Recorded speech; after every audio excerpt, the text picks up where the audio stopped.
Salut tout le monde, j'espère que vous allez bien. En ce qui me concerne, ça va plutôt pas mal. Alors comme d'habitude, on met les petits pouces, les petits je m'abonne, et si vous avez des commentaires ou des questions à poser, n'hésitez pas, je tenterai d'y répondre. Alors aujourd'hui, je vais vous faire une recette, on va dire un peu plus compliquée que la moyenne.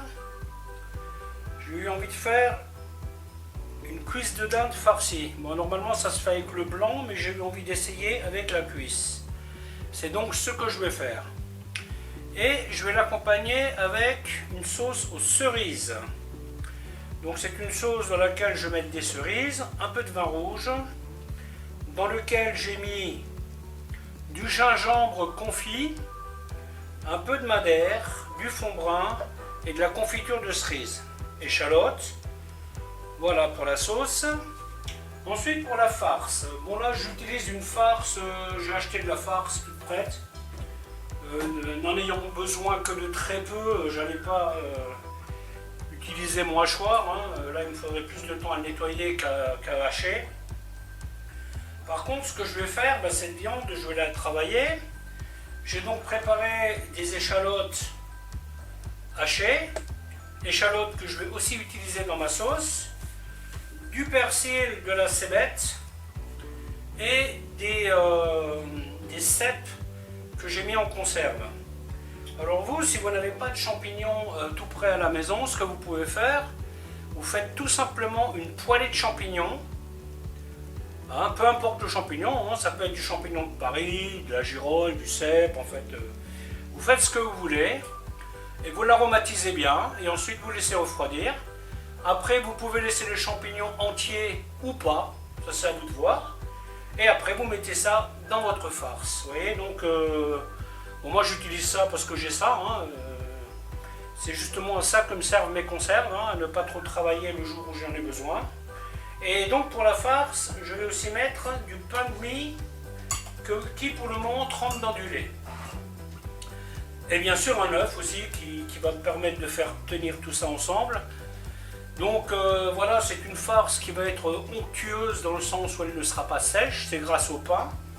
Et bien sûr, il faut surtout bien l'aromatiser, n'hésitez pas quand vous faites une farce à bien l'aromatiser. Si vous avez peur que vos échalotes ne soient pas assez cuites, rien ne vous empêche de les cuire un peu au beurre, avec les champignons tout simplement. Par contre, quand vous faites votre farce, laissez bien refroidir tout ça. Ne mettez pas les champignons chauds dans votre viande froide, c'est pas quelque chose qui se fait. Et donc, bien sûr, désosser la volaille, donc je vais essayer de faire par étapes. Et dans le doute, je vais quand même utiliser de la crépinette pour ficeler mon rôti. Voilà, mais je pense ne rien avoir oublié. Écoutez, je vais vous montrer comment faire tout ça. Donc là, on va commencer par faire revenir les échalotes. Dans la farce, je vais mettre un petit peu d'ail.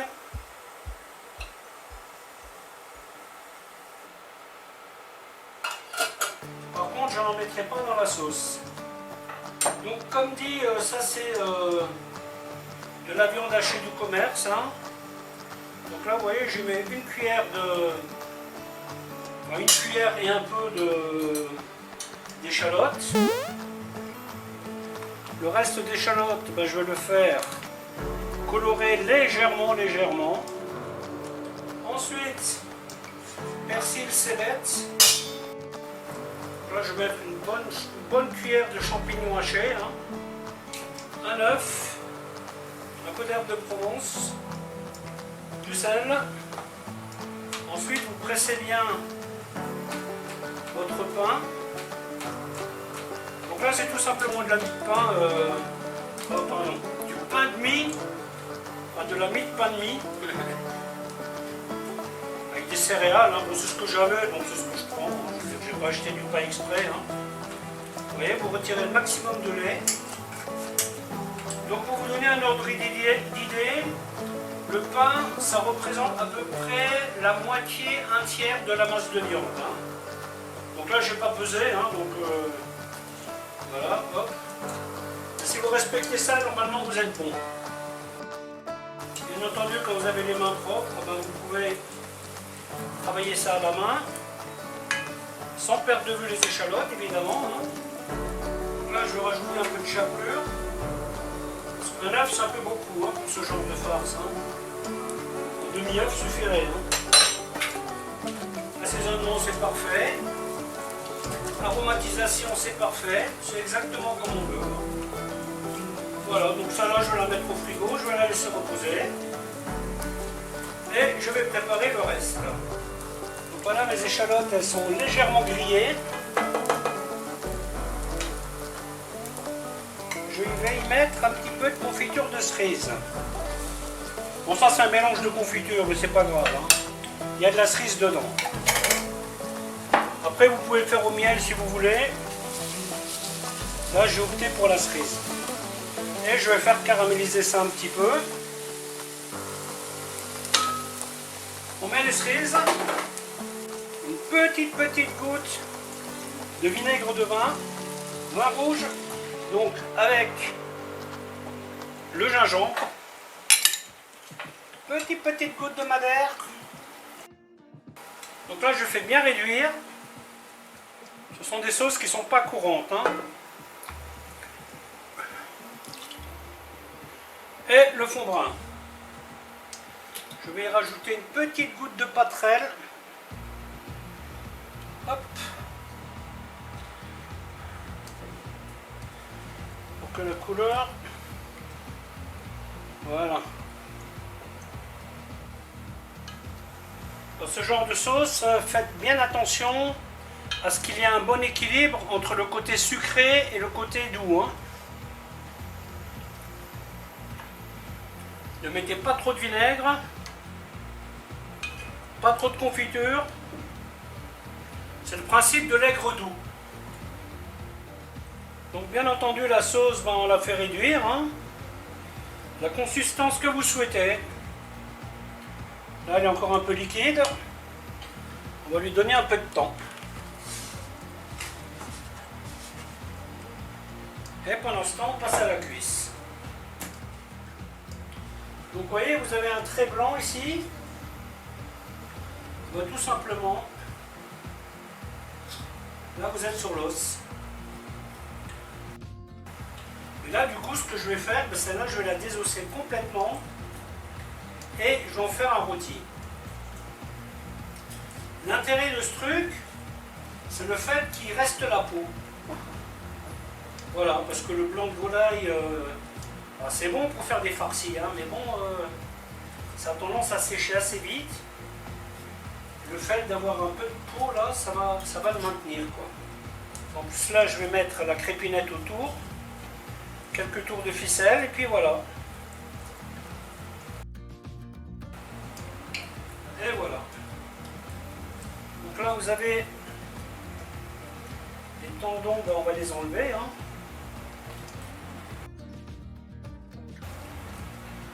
Voilà, la sauce, je vais l'arrêter. Prenez bien votre temps pour enlever ces trucs là. Parce que c'est pas très agréable d'en avoir dans l'assiette. Hein. Ensuite, ce que je vais faire,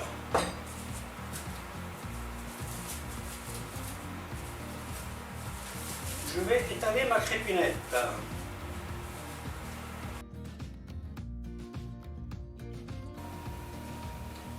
Pose ma viande et après j'essaye de faire un truc rectangulaire, vous voyez, parce qu'ici il manque. Donc je vais couper comme ça.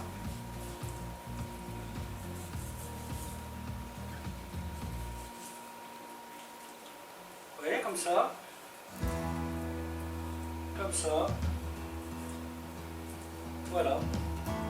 Bien entendu, quand vous avez des choses comme ça, vous les enlevez. Hein. Après, si c'est pas rectangulaire, c'est pas grave. L'idée, c'est que chacun puisse avoir une tranche.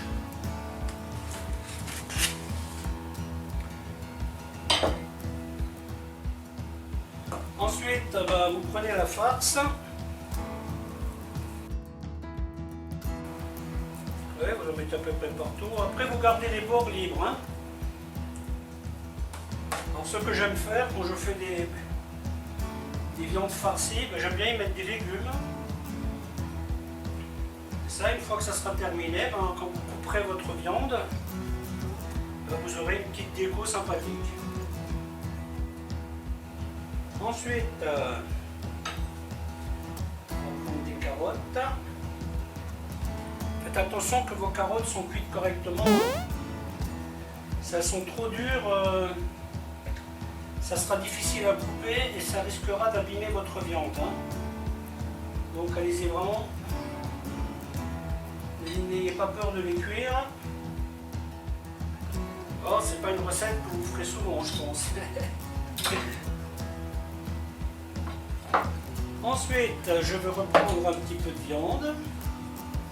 Vous voyez que je vais faire en sorte que mes légumes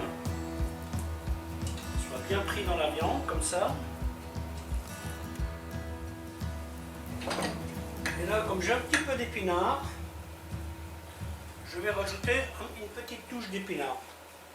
Bon, ça c'est de l'épinard qui a été juste cuit au beurre. Hein.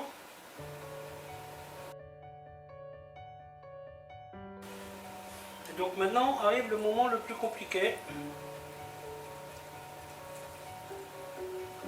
L'emmaillotage.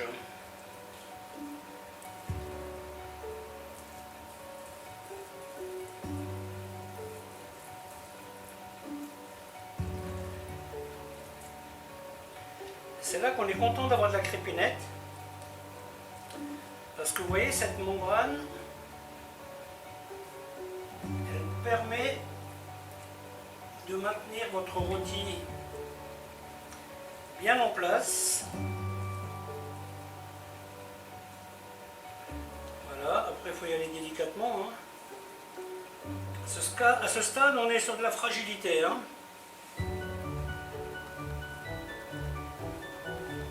Voilà, hop. Ça. Si vous pensez que c'est trop fragile, rien ne vous empêche de rajouter un peu de crépine par-dessus. Il faut savoir qu'elle va fondre. Hein. Là, je vous fais avoir le ficelage de boucher. Vous avez une pièce de viande comme ça qui est un peu fragile. Le mieux est de faire comme je vais vous montrer là. Donc, vous voyez, là je passe en dessous. Je fais un nœud. Je garde un petit bout en grappe. Ensuite, je tiens ma ficelle comme ça, je passe avec le pouce, vous voyez, attends, hop, hop, et je passe en dessous.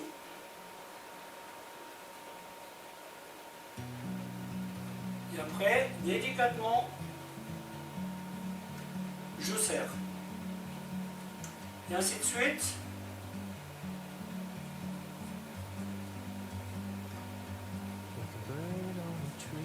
Et vous faites ça jusqu'au bout.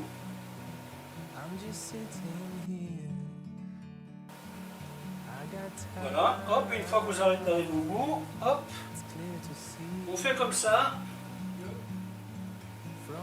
Voilà, donc vous arrivez, vous coupez, vous retournez. Et ensuite, tout simplement,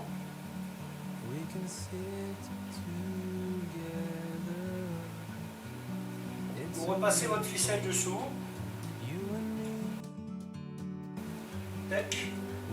Et ensuite on fait son petit nœud au bout. Ensuite, une fois qu'on a fait ça, ben, on va assaisonner. Donc moi c'est toujours mon sel composé que j'utilise. Hein. Ça paraît beaucoup.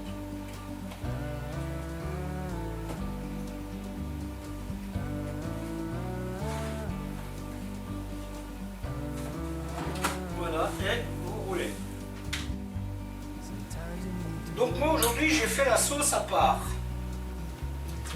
Si j'avais eu envie, j'aurais pu mettre un peu d'échalote là, quelques carottes, et mouiller en cours de cuisson. Vous voyez, c'est ce que je fais avec le poulet rôti par exemple. Ça va mettre bien 35-45 minutes au four, à 180 degrés. Donc vous avez largement le temps de faire votre sauce en même temps, vous voyez, ou un petit jus. Vous voyez, vous mettez l'os que vous avez désossé, vous le cassez en petits bouts, vous le mettez à côté. Et ça, il faut le faire tout de suite. Et après, vous faites griller tout ça, vous mettez un verre d'eau ou un verre de vin blanc et ça vous fait un jus. Vous voyez, à ce stade, vous pouvez mettre un peu de liquide. Bon, moi, j'en ai pas vraiment besoin pour faire ma sauce, mais je vais quand même... Ça me permettra de déglacer les sucres. Et donc là, il manque encore une bonne vingtaine de minutes au four. Comme vous pouvez le voir, la crépinette, elle a fondu. Elle a maintenu le rôti ensemble. Et là, je suis à une température cible qui se situe aux alentours des 55 degrés. Et là, ça commence à être ferme. Donc, tout va bien. Donc voilà, la viande est cuite. Si vous n'avez pas de sonde, vous pouvez piquer dedans avec une fourchette. Et quand le jus il ressort blanc, ben, ça veut dire que c'est cuit. Quand le jus il ressort avec du sang, ça veut dire que c'est pas... Enfin, c'est à point en fait. Donc si vous avez envie de le réchauffer, ben, tout simplement, ben, vous le cuisez à point. Et ensuite, en le réchauffant, vous terminez la cuisson.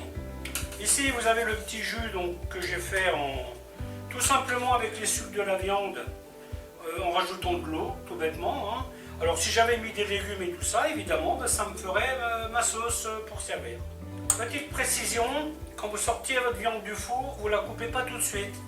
Laissez-la reposer quelques minutes, elle va se raffermir un peu et elle sera plus facile à couper.